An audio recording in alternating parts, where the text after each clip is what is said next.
New year, new kitchenware with Caraway. Start your year off right with non-toxic kitchenware so you can ditch the chemicals and make healthier cooking a piece of cake. Caraway Home's non-toxic kitchenwares are all designed for the modern home and feature a chemical-free ceramic coating, so food can be prepared with peace of mind that no hard-to-pronounce compound will leach into your healthy ingredients. So visit carawayhome.com/ratchet or use code RATCHET at checkout. Caraway, non-toxic cookware made modern.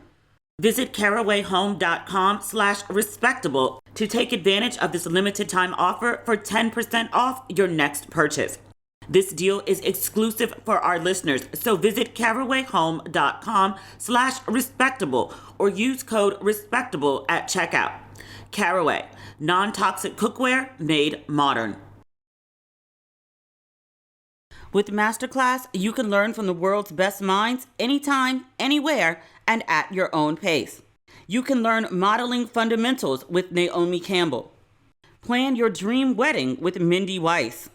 Learn songwriting from John Legend. With over 2,500 classes from a range of world-class instructors, that thing you've always wanted to do is closer than you think. I highly recommend you check it out. Get unlimited access to every class. And as a Ratchet and Respectable listener, you get 15% off an annual membership. Go to masterclass.com/ratchet now. That's masterclass.com/ratchet for 15% off Masterclass.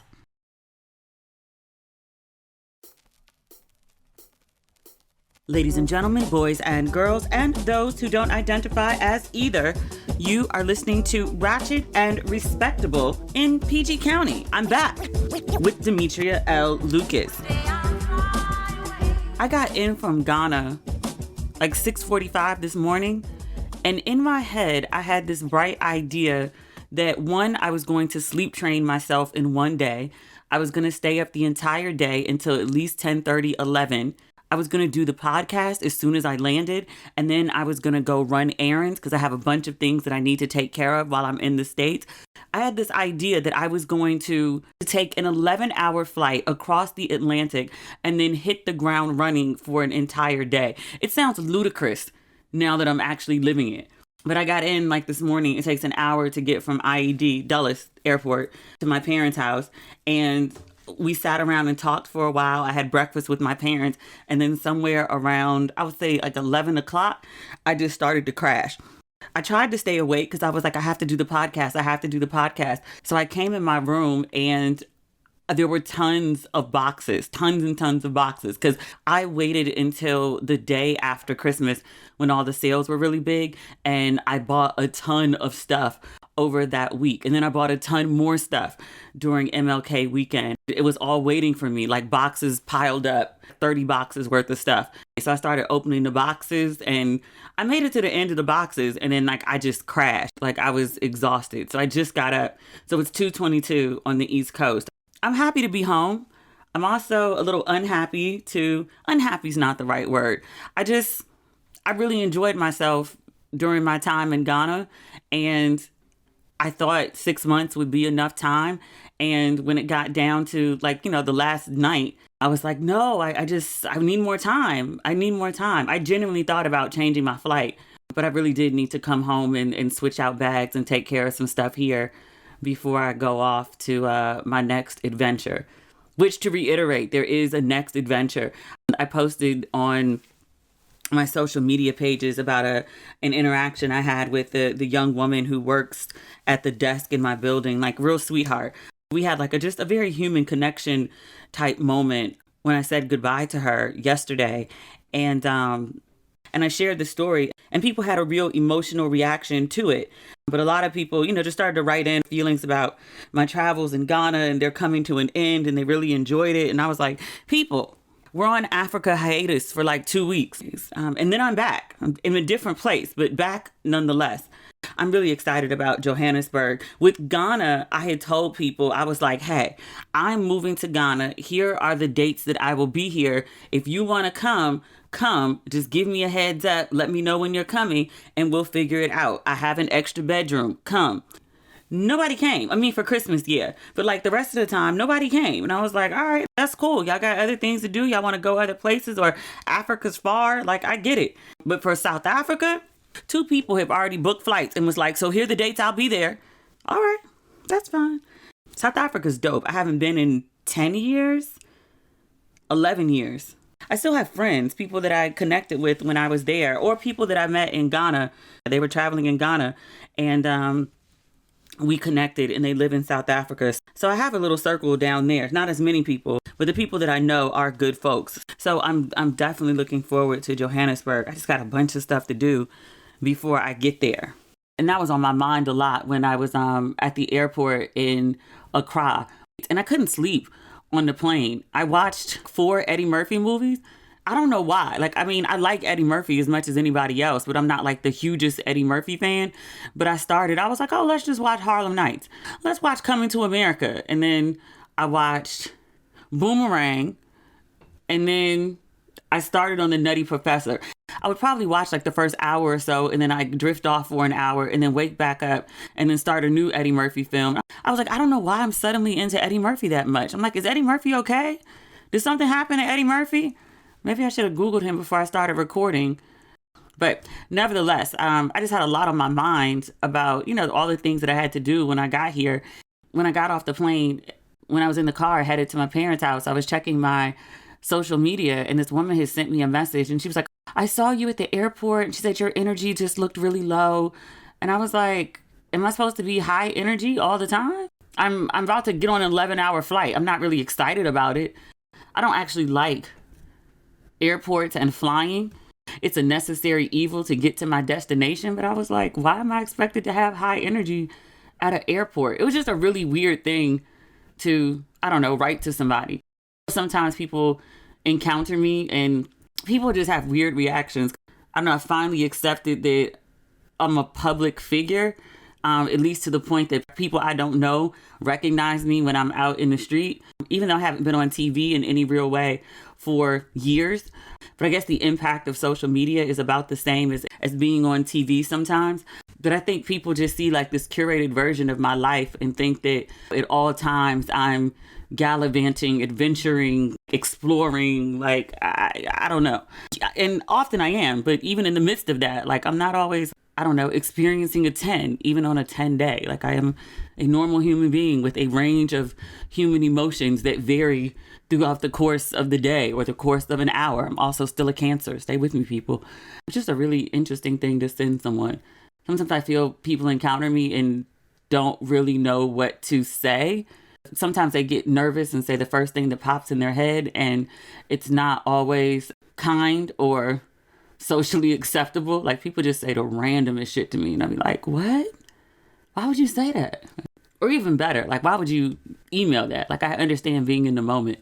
Like, last time I was at the airport in Ghana, I think when I was headed to Doha, this woman, she came up to me as I was going to sit down and literally like burst into tears. And she was telling me that following the Season World Travels had inspired her to go to Ghana. And, she was a woman of a certain age and she hadn't been married. And, just me living my life and, on my own terms and being happy just, gives her hope. She talked about like how her mother is really on her ass about not being married and she feels inadequate, and then burst into tears. And I was like, oh, okay. All right. And she was very sincere. She was very sweet. I didn't mind it. It's just, I was just, kind of trying to eat a cookie and drink some wine. And then like, there was an emotional purge on me that I wasn't expecting. And I was like, okay. She was a sweet woman. I wish her well. And I was like, I just think sometimes people forget that, I'm also human. Sometimes I guess I forget I'm also human because I thought I was going to land in America and hit the ground running. My ass was down for the count. Like, you ever be so asleep and snore so hard you wake yourself up? That happened like twice. Okay, 3 times. I was tired. I was really tired. What else is going on? Good Black news. I am good Black news this week. At my farewell dinner, I was there with 7 of my friends in Ghana, all Black women. 2 of them weren't there because they had to come back to, of all places, DC. So I'm going to try to connect with them while I'm in town. But I had my phone off because the people I would usually be texting were all sitting at the table. And also I didn't want to be rude. I wanted to be, present in the moment the last time that I would see most of these women for the next 8 months or so. So we're wrapping up dinner, just paid the check. And I checked my Instagram and checked my messages. And there's this message from Niecy Nash. And she's like, girl, congratulations on your GLAAD nomination. My what? And then it just took a minute to because I didn't connect it. And I was like, GLAAD nomination for what? And then I was like, oh, the cover story that I did on Niecy and her wife, Jessica, for Essence. It was the first time a same-sex couple had been on the cover of Essence in their over 50-year history. So it was a Black first, and it was a huge cover. It got a whole lot of attention. But I didn't realize it was even up for consideration from GLAAD. So to be nominated, especially for something I wrote, huge honor. I don't think I have, actually him reminded me that I don't. I have awards for writing books. I have awards for being a media personality, but I don't have any awards for journalism specifically. I tend to write about very puffy kind of pieces that aren't always the type of things that get awarded. Most of the serious stuff, like the investigative reports to news, politics, things like that, are more likely to get journalism awards. But I didn't have any awards or nominations even for anything in journalism. So this is a great honor to be nominated. My friend Mame was sitting at the table across from me, and I don't know why she knew to pick up her phone, but she captured the entire moment of me announcing to this oh my God. If you saw the video, I posted on all my social media pages, I'm in complete shock. I was like, oh my God, Niecy Nash just texted me that I just got nominated for a GLAAD award, and then kind of lost it, which is very unlike me, but also like me. I cry a lot, but I usually compose in public. I cry a lot in private. I don't really cry a lot in public, but yeah, I was like, oh shit. There was also an award. This sounds so bad. I need to look it up. I got an award for the podcast, the Signal Awards, Best Lifestyle Podcast. So I'm very grateful for that as well. Is that the first award for the podcast? I feel like the podcast gets a lot of attention.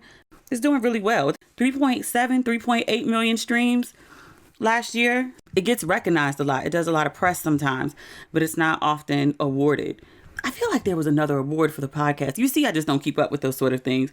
I don't write or do the podcast or anything that I do for the recognition or the awards. I do it because it's something I enjoy doing. Sometimes it's for the money. I don't play about my coin, but it's not for the recognition or the awards. But I greatly, greatly, greatly appreciate it when it is recognized, when it is nominated, because I think that's an honor as well, but also when it's awarded. I'm very, very thankful when that can happen. New year, new kitchenware with Caraway. Start your year off right with non-toxic kitchenware so you can ditch the chemicals and make healthier cooking a piece of cake.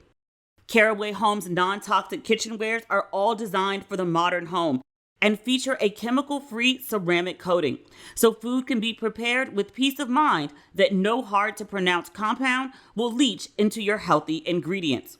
Their internet-famous cookware set is a staple for any home and comes in multiple colors to fit with any design aesthetic. All sets come equipped with easy access storage solutions so that no stacking is required. Gone are the days of misplacing your lids, which is so necessary for people like me. With our exclusive discount, you can now save on the full suite of Caraway products, including food storage, tea kettle, and mini cookware. Visit carawayhome.com/respectable to take advantage of this limited time offer for 10% off your next purchase. This deal is exclusive for our listeners, so visit carawayhome.com/respectable or use code respectable at checkout. Caraway, non-toxic cookware made modern. Thrive Market is my go-to for all my grocery and household essentials, and the convenience of getting it all quickly shipped to my doorstep is a huge time saver. They have all of my favorite organic brands like Kind and Khalifa Farms. And as a Thrive Market member, I can save money on every single order. On average, I save over 30% each time. And over the course of a year, I can shop weekly and save $1,500. On top of the massive savings on each order, Thrive Market has a deals page that changes daily, gives me cash back on so many brands, and they have a price match guarantee. Not only does Thrive Market save me money, but they also save me time. I love the filters on their website or app. They have over 70.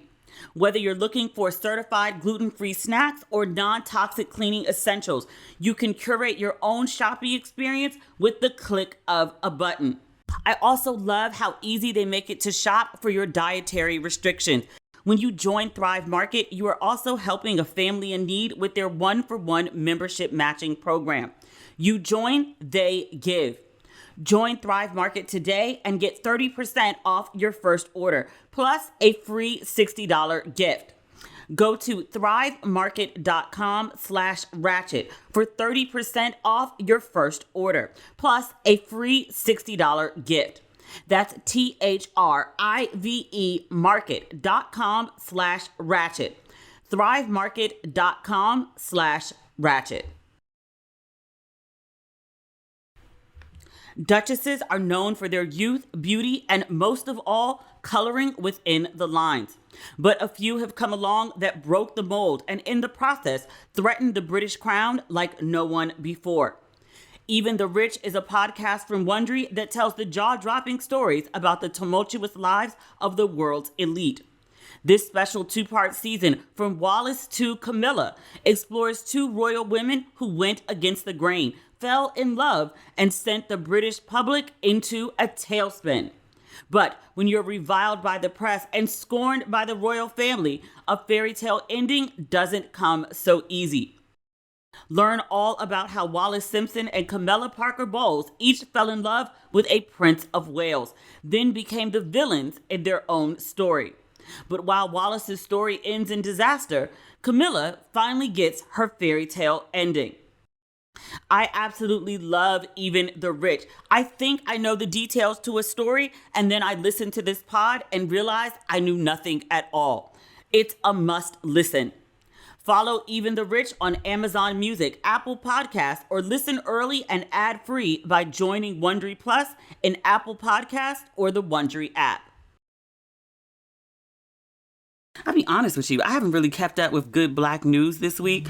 I was trying to get all my shit together so I didn't leave anything behind in Ghana, which I ended up leaving things behind in Ghana. I had to give my friend a suitcase of my stuff to store until I get back. Thankfully, she has a whole storage facility. I had to leave a couple of knickknacks, mostly stuff from my house. And I was like, it doesn't make sense to bring it back to America and only to take it back to Ghana in 8 months. It makes more sense to just leave it in Ghana. I know a lot about scandalous Black news. Y'all are so dope. Because I said on the last podcast, I was like, there may not be an episode this week because, I'm moving. And so people actively were sending me stuff because they knew I was, busy and wasn't able to concentrate on, producing the show in the same way. So they made sure I had like the good things to talk about. One of those things, do we want to talk about this off top? Fuck it, why not? Your boy TJ Holmes. The New York Post has another story about him. He and Amy are still not back on the air. It's been at least, I would say 2.5, 3 weeks. Because my friend DeMarco has been filling in for TJ and doing a great job. I love me some DeMarco Morgan. I love DeMarco down. I've known him for years and years and years. He is a great and wonderful and solid dude. Like, I love that dude. I'm Team DeMarco at this point. But the New York Post ran yet another story about TJ Holmes, who may or may not have a job.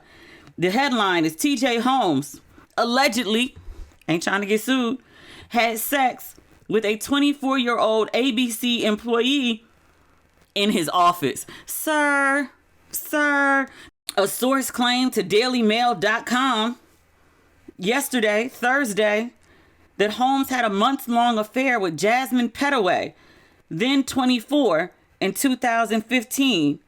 The friend who's spilling the tea. Look, don't this sound familiar? It's the 25th anniversary, I think, of Monica Lewinsky. And people still drag Monica Lewinsky. And they're like, oh, she did that shit. And then she went and told all the business. She didn't tell the business. She confided in someone, an older woman, Linda Tripp. she needed somebody to talk to about what she was doing, and she told Linda Tripp all the business, and then Linda Tripp told the business. That's how the whole story came out. It wasn't Monica running her mouth. As a reminder, we have a similar situation here where this friend who was remaining anonymous, she says of TJ, quote, he was a predator who took full advantage of his position, and he was reckless. She added, quote, it was Jasmine's first real job in television. It was a big deal for her. She was looking for a mentor. She reached out to several people. TJ was someone who was responsive, but absolutely abused the position of trust. She said their relationship started as they would go out to grab drinks. She said the first time they, quote, got sexual was in his office a couple of hours before he was set to go on air. Now, he was the morning correspondent, was he not? Like, this is how y'all spending your mornings? I mean, ain't nothing wrong with morning sex. I enjoy a good early morning romp, like in my bed, not necessarily at the office. Different strokes, literally, for different folks. According to the unnamed source, Holmes' alleged behavior with Caraway was not uncommon, but rather part of, quote, incredibly reckless conduct on his part. The woman says that Holmes used to, quote, get handsy with Caraway in public when they were having drinks. She said, quote, he just didn't seem to care. She also says Holmes was wearing his wedding ring at the time. The New York Post went to talk to ABC. A source at ABC, an unnamed source, said there's already an internal investigation underway into if anything happened between TJ and Jasmine. The source said, quote, she was only at ABC News for a short period of time, but if they did have an affair when he was her superior, this would be a huge problem for TJ. I think this is the allegedly, the other two are confirmed.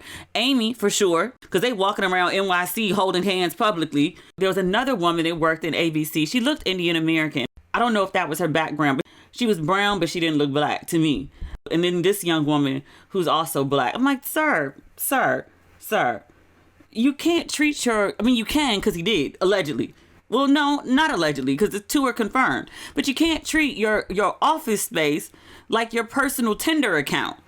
It's an HR nightmare, because I keep seeing the comments in response to these allegations about women that have had affairs with TJ, and everyone, oddly, I think, maybe because he's very charming and he's very attractive, but people tend to be siding with TJ, and everyone's like, these are grown people. Like, his wife should definitely have an issue. I totally get the wife being upset, but why is ABC so upset if grown people are engaging in consensual sex?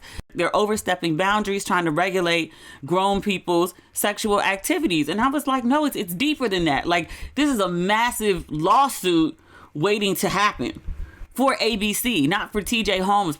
It's one thing with Amy because they're both anchors, so they're on the same level. But these other two women, one confirmed, the other alleged, he's their superior by far. Like, there's a very deep power imbalance, which puts into question how consensual the relationship is.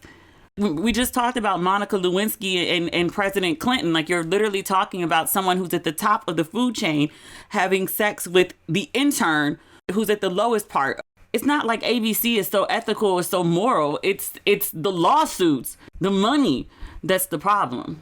If you condone it for TJ and Amy or TJ and any of these other women, it kind of gives the green light to everyone else in the organization. It's a bunch of massive lawsuits waiting to happen. Sexual harassment payouts can be huge. That's all. They're just trying to avoid the lawsuits. And I'm not mad at them. Because again, I'm Team DeMarco. Ain't nothing against TJ. When I used to do Good Morning America all the time, like, he would be up there. He would be in the makeup room getting his shine taken off. And he's just as charming as he could be, just as cute as he could be. He's one of the people that likes a lot of attention all the time. Michael Strahan, oddly enough, is actually really quiet. When the cameras turn on, he turns up. Very respectful, very nice, very personable, very chivalrous in a non-condescending way. Like, whenever I walked on set, like, you literally have to step up on set. He would come from his chair and extend his hand just so I could balance when I stepped up in a heel. He's that kind of dude. I never did a segment with TJ Holmes. I was only backstage with him. Fun fact, when I was in Ghana, was literally my 10th time being on GMA. My first as the subject, I would usually go on as an expert to talk about dating and relationships. Go figure. That seems like a whole different lifetime ago now. Oh, I guess this is good Black news. Last week we talked about, or the week before, we talked about Leslie Jones. She was going to be a guest host on Comedy Central. Not on Comedy Central. What's the name of Trevor Noah's show? The Daily Show. It ain't Trevor Noah's show no more. Trevor Noah left. Trevor Noah left and has been gallivanting around the world living his best life. Like, I saw some picture, like, I want to say, like, he left the Daily Show on a Wednesday, and then he popped up in Qatar for the World Cup on Friday and had his hair cornrowed. I was like, you could have done cornrows on the Daily Show. He's cute as he could be. They popped up with cornrows in Qatar, and then I saw, like, last week, 2 weeks ago, he and his friends went whitewater rafting, and the raft overturned, and they were in the water, and there was a picture of somebody trying to pull Trevor Noah out the water. He looked desperate to be saved. He wrote this really amazing caption. Did we talk about this? And I talked about how good of a writer Trevor Noah was. Sometimes I do whole segments when I'm recording the show, and then I edit them out. But Trevor Noah is an excellent writer. I didn't realize that. I never read his book. I have his book. I didn't get a chance to read it, though. That was not the point. The point is, Leslie Jones did The Daily Show. I only saw one segment that she did. She had the same take on that MLK statue that I did. She was really good. I don't always find her funny, per se. I'll chuckle. But like when she was on Saturday Night Live, like her skits didn't really do it for me. Like I watched because I'm rooting for the Black woman. But she was excellent on The Daily Show. Like she's just quippy and fun. She was actually funny as fuck. And I was like, oh, all right. I'm willing to see how Wanda Sykes does. I'm willing to see how D.O. Hughley does. Because I think we talked about this before. I think I was probably more excited about D.O. Hughley than anybody else. But after I saw Leslie do her thing, I was like, okay. Even though when they asked her if she wanted to take over the show permanently, if it'd be something she was interested in, she didn't commit to an answer. I think she said she'd rather not answer that or something like that. And I was like, no, sis, like you might want to claim this for yourself. You're good. I mean, if that's what she wants, I think she's good. I think she might be a good fit for the show. But if she don't want it, then, then I don't want her to have it. But if she wants it, I think she did a good job. Ugh, I loathe this topic. Future. I hate talking about Future. How many children's mothers does he have? He never gets appropriately dragged for that. Like, people mention it every once in a while. I don't feel like he's ever had an appropriate dragging. I mean, he probably wouldn't care one way or another, but just the way that he's so reckless in the way that he speaks about other people, I was like, once you've been properly dragged before, think twice before they do stuff to other people. Because they just, because they know how it feels. But, he's borderline sociopath. Like, how many single mothers have you created?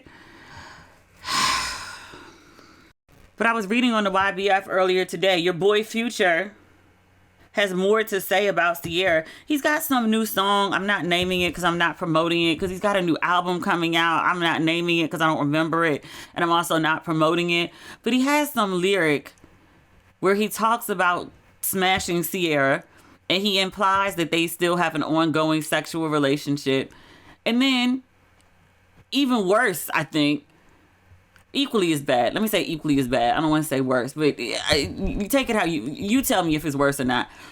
He also mentions Michelle Obama, and the implication is that she wants to smash.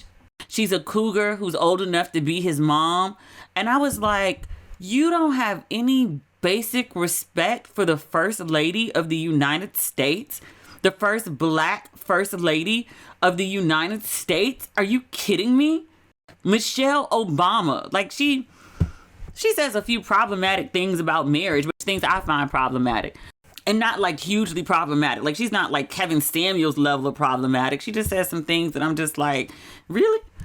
She's also from a different generation. I take that into account. But you see, even in the way that I'm speaking about Michelle Obama, like, sometimes I say things that are a little reckless, but like, you see, I'm tempering what I say because she's the first Black lady of the United States. Like, have some goddamn respect.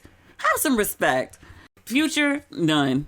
We call Michelle Obama a cougar as if she's out here trying to ride young dick. I'm like, she got a whole husband. She got a whole attractive and virile husband. We've never heard anything about Michelle Obama being unfaithful, eyeballing people, like nothing. She's been nothing but like the what's the word? The model the model of supportive wife, mother, black womanhood, motherhood, professionalism.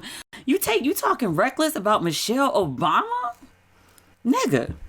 I think she's off limits. I also think, just for clarity, this Ciara should be off limits. Like, I understand y'all dated and y'all have a child together, which is all the more reason you should just leave this woman alone, because she's raising your kid.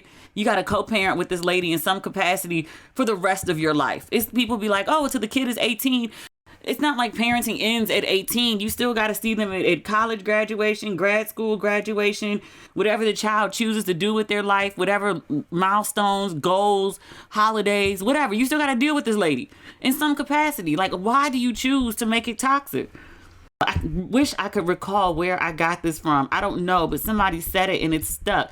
They were like, some people's love language is chaos. They really just don't know how else to exist other than to keep some shit going. That's all they know. Future strikes me as one of those people. In addition to he and Ciara no longer being together and needing to co-parent this child for the rest of the child's life, it's counterproductive to peace.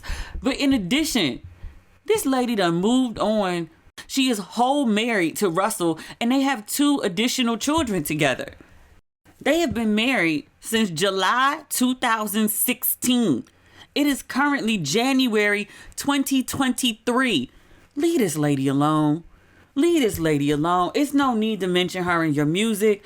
You're only name dropping her and Michelle Obama for the controversy that their brand names bring, so you can sell albums. If you need gimmicks like this for people to recognize your music, is your music any good? You gotta disrespect the first lady and one of your kids' moms, who's married since 2016 with 2 other kids. She's moved on, sir. You need to. Men gotta stop this shit. Irv Gotti, that means you too. Who was talking about Foxy Brown the other day? Was it Keith Murray? I saw somebody talking about they had sex with Foxy Brown. Her response was pretty much like, nigga never. Yeah, Keith Murray. He's talking about some shit that may or may not have happened in the mid-90s. I don't care if it did or didn't. Like, that's none of my business. But literally, y'all talking about sex that happened 20 years ago? Even if you told me about sex that happened yesterday, this ain't a TJ Holmes situation. Y'all are actually grown and consenting adults. This is not a work situation. Neither one of y'all are, and no slander to Foxy because she was minding her business when this came up. Neither of y'all are particularly relevant right now. Like, this isn't interesting news. Who cares? I understand it was good. The sex you had stays on your mind. But sir, it's been years, decades. Move on. Fantasize about it in your quiet hours like everyone else. This need to like put it in music or go on podcasts or documentaries, and spill messy tea, sir. It's not hot. It's a triple pour. The tea is bland and room temperature. It's no longer interesting. Fitness isn't a fad, it's a journey. And no one knows that better than Peloton, which has become an essential part of my fitness journey. Between the convenience and the motivation, it gets no better. Peloton offers thousands of on-demand classes available 24/7. That means you can work out whenever and wherever it's convenient for you. Peloton instructors have a variety of training backgrounds and styles of motivation that work for people of all fitness levels. They can get you moving, whether that's a quick ride on the bike, a hike on the tread, or a full body boot camp on the row. And what I love most about Peloton, the variety. Everyone knows that Peloton makes bikes, but they are so much more than that. They also make treadmills that adjust your speed and incline automatically, so you never have to break your stride, and rowers that give you feedback on your form. They also have the promo you've been waiting for. Right now, get $500 off Peloton bike or tread packages, or $250 off Peloton row packages. Choose the package that will take your training to the next level, with accessories like a heart rate band, non-slip grip dumbbells, cycling shoes, and more. All access membership separate. Offer ends January 8th, 2023. Excludes bike plus, tread, and row basics. See additional terms on onepeloton.com. With Masterclass, you can learn from the world's best minds anytime, anywhere, and at your own pace. You can learn modeling fundamentals with Naomi Campbell. Plan your dream wedding with Mindy Weiss. Learn songwriting from John Legend. With over 2,500 classes from a range of world-class instructors, that thing you've always wanted to do is closer than you think. I love Masterclass. I've been taking it for about 4 years now. I started because I wanted to learn screenwriting. There were masterclasses with Aaron Sorkin and Shonda Rhimes, two of the best in the business, and that's how I got my start. With Masterclass, you can learn how to write anything from a book or screenplay to just a letter. Learn how to communicate with your boss or your family. Whatever you're interested in, there's a class for you. With over 150 exclusive classes taught by the instructors you know and love, whatever you're interested in, there's a class for you. I highly recommend you check it out. Get unlimited access to every class. And as a Ratchet and Respectable listener, you get 15% off an annual membership. Go to masterclass.com/ratchet now. That's masterclass.com/ratchet for 15% off Masterclass. Speaking of sex, I haven't seen the latest episode of Carisha Please yet. It's Carisha and Trina. The clip that has been circulating from this latest episode is Carisha talking about she likes golden showers, aka she likes to be peed on. It makes her feel sexy or something. Like, people have been losing it. P. Diddy, P-E-E, Diddy, was trending on Twitter yesterday. And I was like, I'm so glad I missed that shit. When I was planning on coming home, my friends were like, stay. We ain't shit over here. Stay. You ain't missing a goddamn thing. Stay. And I was like, no, I'm going to come home. And they were like, no, you want to stay. Stay. I promise you. And I was like, oh, had I saw P. Diddy was trending, I was like, I might have been like, you know what, America? I'm going to just stay where I am. I'm just going to come home for a week and do a quick turnaround. Honestly, it's not my thing. That don't do it for me. I'm open to many things. You're not peeing on me. You're not spitting on me.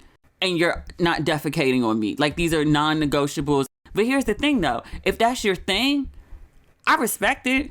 People get off on a whole bunch of different shit. I'm sure there are things that I like to do that there are some men who would be like, I'm not doing that shit. No. I'm like, really? No? No. I respect where people choose to draw their boundaries about what they're willing to do and what they're not willing to do. Carisha likes to be peed on. As long as she's dating someone who likes to pee on her is unsanitary or as hell no, as that might sound to some people, I get it. But I allow for, just because people like something sexually that I don't like doesn't mean that there's something wrong with me or something wrong with them for liking what I don't like. If you don't like golden showers, then don't get peed on. It's really that simple. But I think it's really interesting that, you know, Carisha has expressed this, and I've seen tons of people being like, for the love of God, you don't have to share every single thing that you do in your bedroom or that pops up in your head. Like, is there any sort of censor? Is there any sort of line that people won't cross? No. Have you met the internet? It's been around for a while. No. But people have just automatically assumed that, you know, she must have had traumas in her life. She must have been abused in her life. Someone must have, you know, disrespected or corrupted her at a young age. And so this is why she likes this thing that she likes. People have gone full like psychoanalytical about what must be wrong with her to like something like a golden shower. Even though it's something that is not my kink, I still make allowance for, you know, other people like shit that I'm not into. It's okay. I don't think that it means that, you know, something traumatic has happened to you. I think something traumatic has happened to most Black women by the time they hit 25. Not necessarily sexual abuse or rape or molestation or something like that. But it's hard to get out in the world as a Black woman, even as a woman, period, and engage with men on a regular basis and not have some sort of traumatic experience. It's sad, but it's true. There's just a significant number of men who just do not like women, who just do not respect women and treat them in all sorts of horrible ways. So to sort of put this thing off on Carisha and be like, oh, she must have been traumatized, abused, molested, mistreated. Like, yeah, that's the common story of women in America specifically, but around the world. In most places, women are not regarded very highly and men do crazy shit to them. But to automatically assign to Carisha that she must have been differently, specially, intentionally, bigly traumatized because she likes a sexual act that other people don't. I don't think that's fair for her. What else is on this list? Oh, last but not least, he gets on my nerves so bad. Stephen A. Smith, he went on Sherri's show, and Sherri asked him, because, he does sports. Sherri asked him what he thought about Rihanna performing at the Super Bowl. She might have asked him, not even like, what do you think? But maybe it was more like, are you excited about, Rihanna performing? Like, it was a real softball kind of question. Sherri's show in general, even though it came to fruition because Sherri did such a good job when she was filling in for Wendy was very messy. Sherri, it's just not her brand. It's not her personality. She's not Wendy. She's not trying to be Wendy. So when Sherri asked the question about, what he thought about Rihanna or whether he was looking forward to Rihanna, it was a real softball type question. It wasn't a setup to be messy. And Stephen A. Smith was like, Rihanna's okay. But he was like, well, she's no Beyonce. And she tried to help him out. And so she was like, Beyonce's great, but, Rihanna's also great. And every woman doesn't have to be Beyonce. Like, she really tried to help him walk himself out of the danger zone. And he just insisted on staying in it. And I was like, do you not know? The Beehive is one thing, but Rihanna's Navy, they crazy too. And also, it was just an unnecessary drag. It's pretty unproblematic. Like, the most problematic thing about Rihanna is like, are we getting a new album? Which it does seem that we are. And I particularly didn't like the way that he was pitting these two women against each other when in real life they seem to get along and have a mutual admiration for each other, if not a friendship. And guys do that a lot sometimes. They're just like trying to pit women against each other and cause unnecessary strife. Like, it was just ugly and messy, and it left a really big distaste in my mouth for Stephen A. Smith. I was talking to one of my friends about him, and I was like, yeah, I'm just really annoyed, blah, blah, blah. And they were like, yeah, that was pretty on brand for him. Like, he does that shit all the time. He's always saying like left type shit. And I was like, oh, I don't think I like him. And he was like, yeah, he's a controversial figure. And I was like, oh, all right. I was like, but leave Rihanna alone. The thing that really got me too, though, Sherri tried to help him. Like, she tried to help him walk it back, or, okay, you said it this way, it's not coming across so well, so let me ask you to explain, because maybe there's some meaning that we're missing. Like, go ahead and clean this up. I'll let you clean it up. And he just couldn't, wouldn't, didn't know he should. Like, it just, yeah. All right, that's the episode. I'm about to go edit and get this out. Thank you for your patience. I appreciate you very much. We'll be back next week after I've gotten some sleep and had a chance to do some real production and figure out what's going on in the world. I'm a little bit delusional right now. Like, my body thinks it's 8:19 and doesn't understand why the sun is still out. Like, I'm literally sitting in the room with all the blinds closed so I can't see sunlight because my body's having a weird reaction. Like, I just woke up and I'm still tired. Give myself some grace and some rest. Because one of my friends was like, oh, when are you going to be free for drinks? And I was like, we can go out tonight. And he was like, girl, bye.